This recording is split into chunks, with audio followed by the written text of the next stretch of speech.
Many Indian girls dream of a perfect NRI wedding. Foreign land, better life, brighter future. But before you step into that dream, you need to know the law.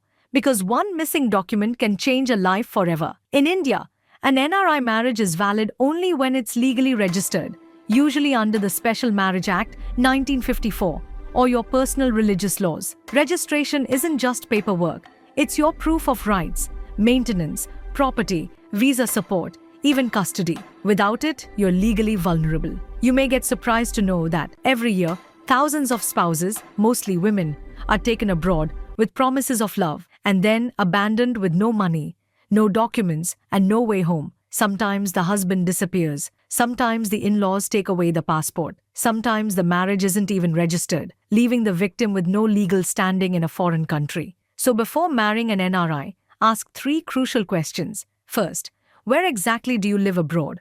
What's your legal status? Tourist visas, expired visas, and fake work permits are huge red flags. Second, are your passport, visa, job details, and address verifiable? One quick check with official portals can save you from fraud.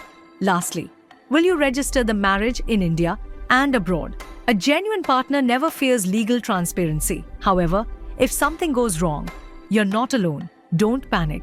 Indian law allows you to approach the NRI marriage cell, district police, women's commission, and even the Ministry of External Affairs. You can request lookout notices, passport impounding, and extradition steps if the spouse abandons or abuses you. You have rights, even across borders. Love is beautiful. Marriage is sacred. But when it crosses oceans, it needs protection. So love deeply, but verify wisely. Because your future deserves not just dreams, it deserves legal safety, dignity, and truth. Need legal help? Email or even call us directly. You are not alone. And yes, do not forget to like, share, comment, and subscribe our channel for more such updated information.